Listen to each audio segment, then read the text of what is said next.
and have reviewed the report over the past several days and have already raised serious issues and flaws that should concern all New Yorkers. Because when there is a bias or a lack of fairness in the justice system, it is a concern for everyone, not just those immediately affected. The most serious allegations made against me had no credible factual basis in the report. And there is a difference between alleged improper conduct and concluding sexual harassment. Now, don't get me wrong. This is not to say that there are not 11 women who I truly offended. There are. And for that, I deeply, deeply apologize. I thought a hug and putting my arm around a staff person while taking a picture was friendly, but she found it to be too forward. I kissed a woman on the cheek at a wedding, and I thought I was being nice, but she felt that it was too aggressive. I have slipped and called people honey, sweetheart, and darling. I meant it to be endearing, but women found it dated and offensive. I said on national TV to a doctor wearing PPE and giving me a COVID nasal swab, "You make that gown look good." I was joking. Obviously, otherwise I wouldn't have said it on national TV. But she found it disrespectful. I take full responsibility for my actions. I have been too familiar with people. My sense of humor can be insensitive and off-putting. I do hug and kiss people casually, women and men. I have done it all my life. It's who I've been since I can remember. In my mind, I've never crossed the line with anyone. But I didn't realize the extent to which the line has been redrawn. There are generational and cultural shifts that I just didn't fully appreciate. And I should have. No excuses. The report did bring to light a matter that I was not aware of and that I would like to address. A female trooper relayed a concern that she found disturbing, and so do I. Please let me provide some context. The governor's trooper detail had about 65 troopers on it. But of the 65, only 6 women and 9 black troopers. I'm very proud of the diversity of my administration. It's more diverse than any administration in history. And I'm very proud of the fact that I have more women in senior positions than any governor before me. The lack of diversity on the state police detail was an ongoing disappointment for me. In many ways, the governor's detail is the face of state government that people see. When I attend an event, people see the detail that's with me. I was continuously trying to recruit more to diversify. On one occasion, I met 2 female troopers who were on duty at an event.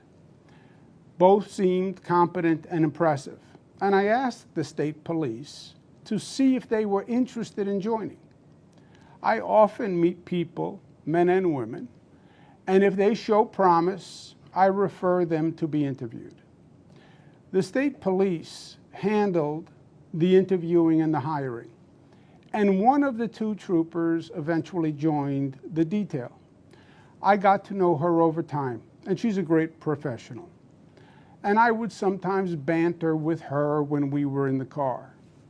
We spent a lot of time driving around the state. This female trooper was getting married, and I made some jokes about the negative consequences of married life. I meant it to be humorous. She was offended, and she was right.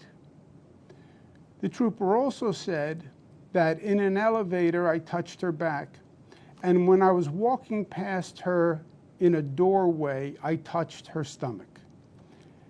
Now, I don't recall doing it, but if she said I did it, I believe her. At public events, troopers will often hold doors open or guard the doorways. When I walk past them, I often will give them a grip of the arm, a pat on the face, a touch on the stomach, a slap on the back. It's my way of saying, I see you, I appreciate you, and I thank you. I'm not comfortable just walking past and ignoring them. Of course, usually they are male troopers. In this case, I don't remember doing it at all.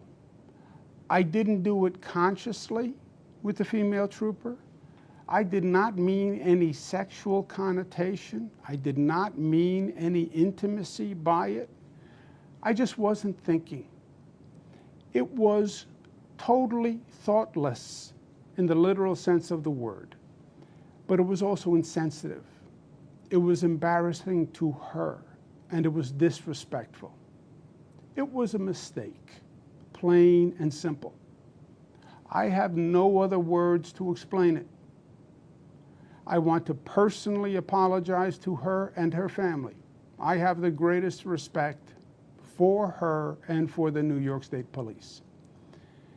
Now, obviously in a highly political matter like this, there are many agendas and there are many motivations at play. If anyone thought otherwise, they would be naive, and New Yorkers are not naive. But I want to thank the women who came forward with sincere complaints. It's not easy to step forward, but you did an important service.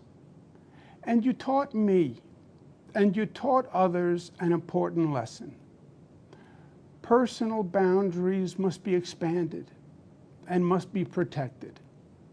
I accept full responsibility. Part of being New York tough is being New York smart. New York smart tells us that this situation and moment are not about the facts. It's not about the truth. It's not about thoughtful analysis. It's not about how do we make the system better. This is about politics. And our political system today is too often driven by the extremes. Rashness has replaced reasonableness. Loudness has replaced soundness. Twitter has become the public square for policy debate. There is an intelligent discussion to be had on gender-based actions, on generational and cultural behavioral differences, on setting higher standards, and finding reasonable resolutions. But the political environment is too hot, and it is too reactionary for that now. And it is unfortunate. Now, you know me. I'm a New Yorker, born and bred. I am a fighter. And my instinct is to fight through this controversy because I truly believe it is politically motivated. I believe it is unfair and it is untruthful. And I believe it demonizes behavior that is unsustainable for society. If I could communicate the facts through the frenzy, New Yorkers would understand. I believe that. But when I took my oath as governor, then it changed. I became a fighter, but I became a fighter for you. And it is your best interest that I must serve.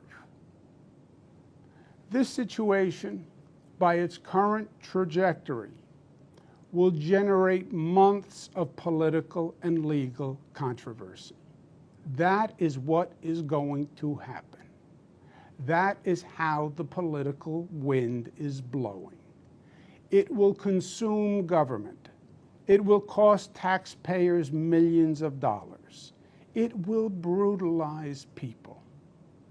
The State Assembly yesterday outlined weeks of process that will then lead to months of litigation. Time and money that government should spend managing COVID, guarding against the Delta variant, reopening upstate, fighting gun violence, and saving New York City.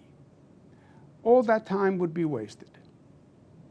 This is one of the most challenging times for government in a generation. Government really needs to function today. Government needs to perform. It is a matter of life and death, government operations.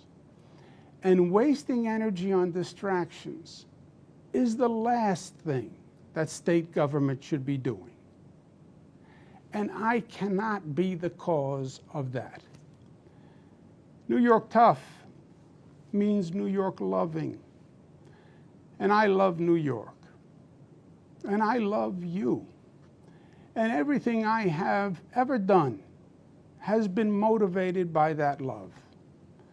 And I would never want to be unhelpful in any way. And I think that given the circumstances, the best way I can help now is if I step aside and let government get back to governing. And therefore, that's what I'll do, because I work for you. And doing the right thing is doing the right thing for you. Because as we say, it's not about me, it's about we. Kathy Hochul, my lieutenant governor, is smart and competent. This transition must be seamless. We have a lot going on. I'm very worried about the Delta variant, and so should you be. But she can come up to speed quickly, and my resignation will be effective in 14 days.